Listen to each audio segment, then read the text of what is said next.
Broadcasting in the evenings on WCPT 820 Chicago's Progressive Talk. In the afternoon drive in the nighttime hours in Seattle, 1150 AM KKNW. And of course in Minneapolis, St. Paul on AM 950, the Progressive Voice of Minnesota. It's the Matt McNeil Show. Paul Metsa is a friend of mine. I'm going to read this. He's a folk singer, a blues singer, a guitarist, a social activist, a Finn, a storyteller, a comedian, a philosopher, a conspiracy theorist, and a lounge lizard. That is a great quote from Minnesota Law and Politics. He is also an absolutely fantastic musician who has been, in the folk scene in Minnesota for many, many years, and an absolutely American treasure. He is kind enough to join us. He, of course, also, not only does he have paulmetsa.com, but he hosts the Hour Power Radio Hour on the radio station I'm on right now. On the weekends, you should listen to that show. He's also been given a great honor as Rolling Stone magazine just put out a list of the 25 best anti-Trump protest songs, and a song he did with the band Lowe's Alan Sparhawk, No Kings, No Crown, is number 13. Paul Metsa, kind enough to join us today. Hey, Paul, man.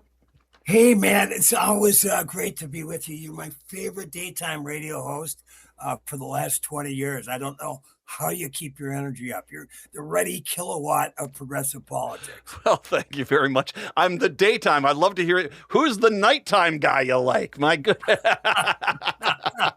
I'm usually working at night. Well, that's true. That is true. And you work hard. I've seen you. You are an amazing musician. You've been doing this for years.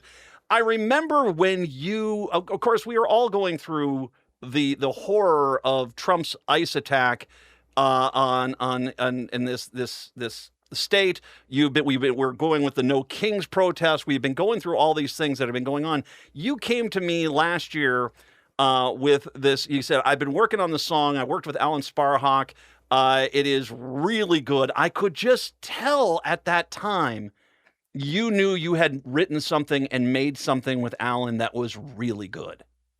It was a song I actually titled it No Kings before the No Kings rallies were announced. The whole title is No Kings, No Crown, Not Ever, Not Now, in parentheses. I don't think it's been years since I've worked on a song that hard.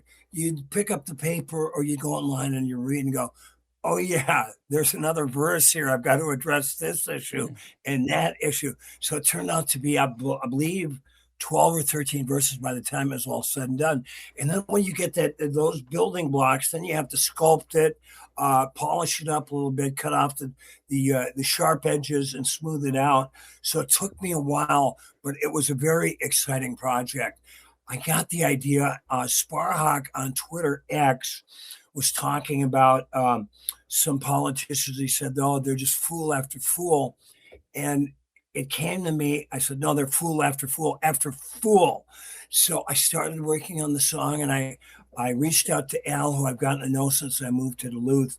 And the song then, it kind of wrote itself in a way, but it was a very exciting thing to write, and very exciting that we ended up in Rolling Stone. If my mother was still alive, I would have bought her 5 copies.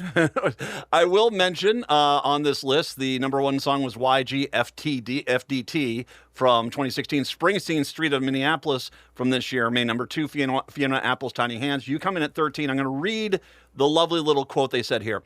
2 Minnesota music luminaries, activist and folky Paul Metsa and low genius Alan Sparhawk, team up for this cut, which cloaks its sharp sentiments in alligator, Alcatraz, Doge, chain song of American institutions, and other Trump administration offenses into chiming guitars and swirling vocal harmonies. That's by design. As a songwriter and artist, I hope, of course, that I may help others deal with the darkness, give them something to sing about and dance to, inspire them, and at the very least, know they have a neighbor that shares their American ideals and beliefs, they said when this was released. A lovely, you're in Rolling Stone, dude, and a lovely sentiment there that I think sizes up that song perfectly. Thank you very much. And Home of the Brave reached out to me, and I wrote a piece for them. They also had me on one of their video channels. But I've been you've known me for years, and I grew up on the Iron Range. I'm a Iron Range prairie populist, and of course, still lived 22 miles away. I had moved by the time I was growing up, but he was really one of my first political influences. And then, from Bob Dylan, then you get immediately you get to Woody Guthrie, and like I've said for years, no Woody, no Bob. So I became very involved in studying Woody Guthrie, and then all the other, Joan Baez and Country Joe McDonald. When I was just 10, 11, 12 years old. Influenced me musically, but then, the politics of the time. I remember as a young child the Camelot years of JFK, and then Robert F. Kennedy, Martin Luther King, our own Eugene McCarthy, and the rest. So I've been involved with politics and music, and for me, politics works better when you have music. Mm-hmm. There was a little bit of a premonition here because once again, this song came out in 2025, and then hell came to town in the form of the Gestapo Ice, and they were here. And your song and you and Alan's song here resonated even more because of the, just this, almost like a cry in the darkness here. And I want to say this, I think that there was a lot of songs that came on out in early this year, including that Springsteen song I mentioned earlier. I don't think a lot of them there. People were saying, where are the protest songs? You guys were there first, and you put this out there saying, if we don't stand up to this, this is bad. And it kind of, as a lot of things that happen with the culture, your song then came back to kind of re-inspire other musicians and activists at that time because it was then needed even more. It's very exciting. We debuted it. Alan is a lot. He's on the road a lot. Yeah. So I called him up, and he is like, I've got so much respect for him. He's not only a great musician, but he's a true Northern Minnesota mystic. And so he was getting ready to go on the road. So I had just an afternoon to record with him. So I put together a videographer up here in town, got the rest of my musicians together, and we went in and cut it literally in about a take or two. We then debuted it on October 18th at the No Kings rally in Duluth in front of City Hall, in front of 5,000 people. And I got to tell you, Matt, there's nothing more rewarding for a songwriter. I taught the crowd the chorus before we played it. There's nothing more rewarding than having 5,000 people sing your newly written and released song back to you in real time. Well, and it just shows you. Well, I mean, it's as you saw it. I think, like I said, when you got in touch with me and said I got something coming, and I said, okay, I want to hear what this is. It kind of told you. I mean, I think that's why it resonates. I mean, it's why that's on this list. I mean, it resonates. It's not just. I mean, to a point. And I don't want to say this because Rolling Stone does a fine job. I like Rolling Stone. I get the print copy of Rolling Stone still. Right. But you kind of kicked open that door on that list, and you said, no, you need to pay attention to this. And working with Al, I've had the privilege of talking with him before as well. He just. It's a great team up. I hope you guys do more together. That'd be fantastic. Well, I've got an album's worth of new songs, and when Al gets back up the road, I'm going to chat with him. I'd really love him to produce my next record. Yay. And I met some great musicians up here in Duluth in the Iron Range. So I'd really like to have it kind of a Northeast Minnesota record. I'm all this stuff that I've recorded over the years has been down in Minneapolis, where I lived for 40 years. But I really like just the kind of the geographical and the spiritual influence with the musicians that I'm part of right now in what I call the Zenith City by the Unsalted Sea. Well, yeah, and you are. And if you've not been to Duluth, Minnesota, fantastic city. Good food, too. Very good food. Yeah. And, of course, there's a music scene there that is very good. Not only Low, Trampled by Turtles, yourself. There is a vibrant music scene up there, which is great because, and for all the people out there like Seattle and Chicago, Duluth is a lovely little blue. It is a lovely little blue up there.